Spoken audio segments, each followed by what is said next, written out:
So today what we're going to be talking about is the social media curve. Or curb, if you spell it English style with a B. So what this is basically, we're all familiar with like the model of, like, let's say you have like a Facebook profile, right?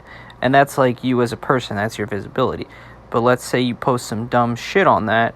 I mean, you don't want to do that, right? Because people will see that and then just be like, this guy just posted some like dumb shit, like, so you think that's bad because that creates, visibility, right? You don't want like potential employers to like look at your Facebook and be like, oh, they posted some like dumb shit, right?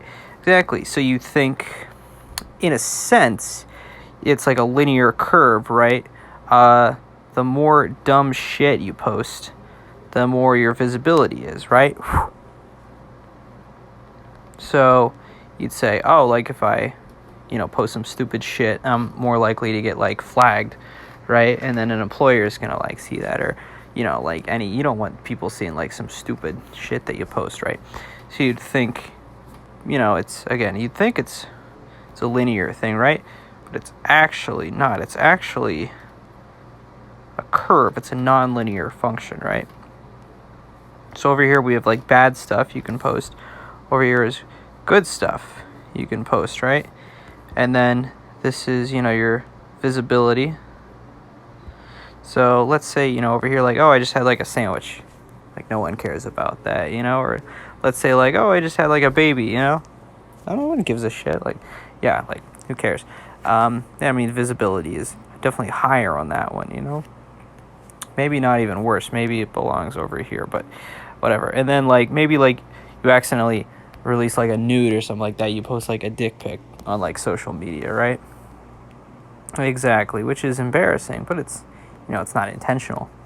But then like let's say you say something like, wanna come in her and just stay inside, and we both fall asleep attached while we are sleeping, and my cum just hardens into a solid wax like cast inside of her pussy, and it's like my cock is a caterpillar inside of a cocoon, and when I finally pull out of her, it's a butterfly cock. Now that is like so bad. What happens is your visibility actually goes down, which is why it's a curve. What happens is that the social media algorithms see that shit and it's like, nope. So what happens is you get shadow banned, right? So it's not like an official thing, but what happens is that you're not really banned, but the algorithm actually doesn't distribute that content to people. So like if you do a Google search, if you search for Nate Fellows, but you see some like gross shit like on my Twitter, it's not going to show up because the SEO algorithm says we don't want that as a representation of our website, right? So your visibility actually goes down. So what that means is that you're actually liberated. So you can post whatever you want and no one's going to find out about it because your content is so bad that essentially your visibility, you become invisible. Just like how like if you don't care, or like it's like a ninja thing. Like if you focus hard enough, you can become invisible, and then that way you can post whatever you want on the internet. And that's today's lecture.